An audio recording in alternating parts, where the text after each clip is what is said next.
You already know this is Pawn, Drunk, Boxer, aka Mr. Moo. Whoa, shot himself. Ladies and gentlemen, there's quite a few people in the YTBC, subscribers, followers, not followers, haters, supporters, whatever you want to call it, man. But several people saw the interview that I did with Teofimo Lopez Sr. recently, a couple of days ago. And there was people out there saying, yo, Punch, you ain't go at him, man. You wasn't checking him, man. You ain't challenging him. You ain't treat him like you did with Bill Haney, yo. Ladies and gentlemen, check this out. Check this out.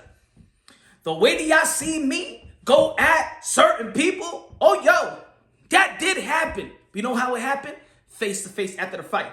I voiced my opinion. I voiced the truth. I voiced my realness. But that was just face to face. Maybe, you know what I'm saying, if there was some cameras there, they would have posted, I'm going to tell you like this, that probably would have been the best. That probably would have hit more views than any other video 2021. But check this out. Sometimes there's people that got their feelings and it's set. They believe whatever they want to believe. They're just set. Ain't nobody going to tell them nothing. Ain't nobody going to change their mind. So what you going to do? You going to keep on beating it up with your truth? Huh? Yo, you gonna be like, you gonna say the same thing? Or you gonna curse somebody out and say the same thing? Or you gonna be like, hey, yo, it wasn't this, it wasn't no 10-2, you got a delusional state of mind, nobody cares about the damn excuse, blah, blah, blah, blah, ain't nobody robbed you, no Eddie Hearn, no nothing. Am I gonna keep on saying the same thing? Maybe because y'all ain't see it, but check this out.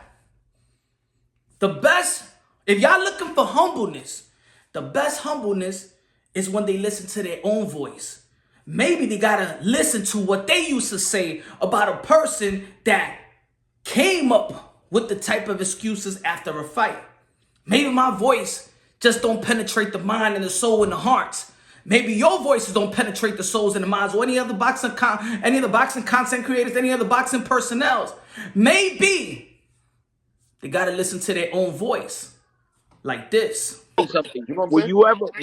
Will you ever, Bill, in your life, tell Devin to come right after? Like, I'm not saying he's ever gonna lose. I'm never ever gonna put that on you. But let's say one day Devin loses. Would you like for Devin to fucking put complaints after that? Mm-mm. No. Never. Never. You know why? Because we fighters. And once you're in that ring, you can't fucking put excuses. It makes you look like a fucking pussy. That's the way I see it, you know? That's the way I see it. Maybe Lomachenko was hurt. Who the fuck knows? But he was throwing fucking punches easy. He didn't look like he was hurt in the whole fight. You know? But that's just me. That's just me saying that. But things can happen. But I mean, my son fought with a broken fucking toe. It was bothering him the whole fucking night, the whole fucking training camp. You know, until he fucking finished the fight. That's when he went to the doctor and told him he had a broken toe. And that's when we took care of it. But that doesn't let me come out and say, oh, well, my son had a broken toe as well. So that doesn't excuse anything that we did in that fight. You know, Lomachenko had to take that shit like a man, and he didn't. My son went up to him, hugged him. He didn't take that shit. He fucking walked right out the ring. What does that mean to you? That's a loser. That's a loser that didn't fucking accept what the fucking just happened, you know? As you can see and hear, at this point, nobody need to check nobody, especially when they got the information and they have things recorded of what they said about how they feel about a fighter that may have excuses, even if they have problems. Sometimes you gotta listen to themselves. Just like we said, you gotta be real with yourself. If you believe a person has excuses after the fight, it's pussy. If you think a person that have excuses after a fight or don't want to congratulate the other person is a loser, I don't gotta say it. Nor anybody else gotta say it. The person that do feel like that already said it. So now they gotta come to grips with their loss, their defeat, and things of that nature. I don't gotta say anything else. They said it for me. They said it for us. They said it to themselves. Ladies and gentlemen, these fighters that we do talk about, especially in the lightweight division, when we're talking about Teofimo Lopez, now that he's moving up to 140. Devin Haney, Ryan Garcia, and things of that nature. Javante Tank Davis. Look, I'm a boxing fan, hardcore boxing fans. As much as people like or dislike these gentlemen, these fighters, and more of these young fighters, Boots Ennis, the Vorge Ortiz, and things of that nature, I'm talking about the future of boxing, because of course everything has its evolution. Everything's gonna elevate, and everything the prime fighters gonna turn old. They're gonna retire. But these young fighters that we talk about, hopefully they run the sport of boxing. It's our era. I try to understand these fighters as humans, because a lot of fans don't want to take the time to learn to understand these fighters. They just see them as fighters, not even as fighters, as animals. Just fight. I want you to fight this. I want you to fight now. I want you to fight him. I want you to fight this way. You a pussy, you a duck, you a bum, and all the derogatory things that you could think of. I don't give a damn about what you got in your life. I don't give a damn about your wife. I don't give a damn if you got kids. I don't give a damn if somebody died. I don't give a. That's how we think. We think so much barbaric. But like I said in that live show a couple of days ago, we all got to be humble in a sport that's a humbling sport. Don't just expect fighters to be humble when you ain't humble yourself. Yeah. Just like they say, there's a bunch of fighters walk inside the ring. All of them is hurt, lingering injuries or whatever. We don't know. This is a tough sport. Remember, their practice is fighting. It's not shooting hoops. It's not shooting a puck. It's not nothing. Their practice is sparring. Their practice is a fight. They need to fight a bunch of rounds just to prepare that fight that they possibly gonna prepare. They're gonna fight 36 minutes. 10 to 8 week training camp, pre-camp. They fight to prepare themselves for a fight. There's gonna be some lingering injuries and things of that nature. They understand the sport. I also understand that boxing, taking a loss in boxing is tougher than any other sport, because when you lose in boxing, especially in that type of level, when we know, unfortunately, they fighting 2 or 1 time a year. When you lose, let's say, for example, Teofimo Lopez lost in October 17th, and the next time he's going to be fighting probably going to be in the summer or late spring.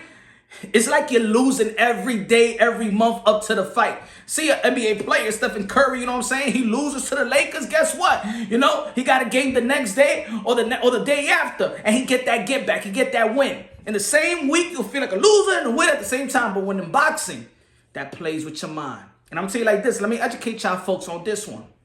A split decision, like I said on the live show, a split decision is one of the most mind-effing experience, because there's a judge that got you winning. There's another judge that got you losing. There's a judge that got you a draw. But there's that one judge. Even if 2 judges had you losing, there's this one judge that got you winning. You like, yo, but why these judges didn't see it like him? It's a split decision. Nah, I think I really won. Nah, that plays. If you look at every split decision in the sport of boxing, you look how the fighters taking that win or loss, they never feel like they lost.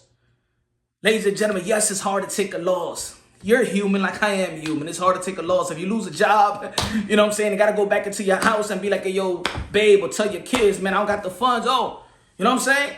We all human. I'm just letting it out there, y'all. Let's just keep that in mind, that yet these fighters are my modern day warriors, modern day gladiators, they put their life on the line for pure entertainment. But they're humans at the same time. They losing in front of the world. I know they can't take the loss.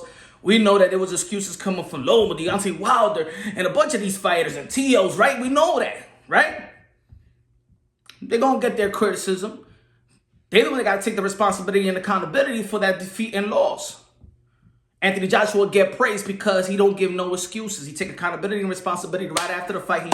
He congratulates his opponent, and then you see him all over to America, going to Dubai, looking for the trainer that is going to prepare him to grow, to take accountability, to go back into the drawing board, and he's looking for that trainer that is going to give him the type of tools, the game plan that he feels he needs to fight Alexander Usyk the second time around. The faster you accept your loss and defeat, the faster you do that, the quicker you're going to come to grips, the quicker you're going to be prepared, the quicker you go into the drawing board and is going to execute the plan that trainer wants you to execute. The worst thing a fighter could do It's when when they run their own training camp.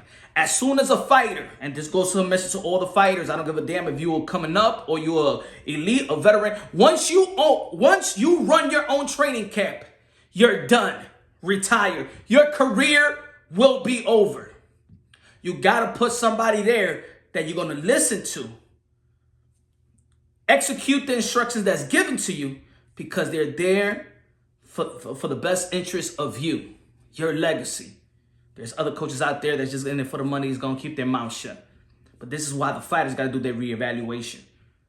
You got to put people around you so you could grow. Develop your tools, sharpen up your tools, add more tools into the toolbox. You got to do that. You got to be strict. I don't give a damn if it's family, brothers and sisters, fathers, friends, best friend. You want to stay loyal to the coach that bring it. It is your life in that ring. It is your life in that ring. And everybody you put in your circle gotta be for you. Gotta be for you. And you gotta know that. And for the trainers, this is the message I've given to Teofimo Lopez Sr. outside the hotel after the fight. You in the position, you got to be the most critical, realest human being in the corner, in the building, in the arena. Don't matter. You got to be the realest one. It can't be no delusions.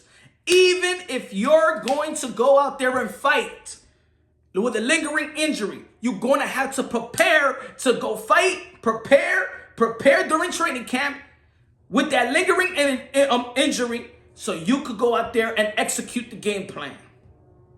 It is what it is. Fighters, listen to the trainers. Trainers, take control.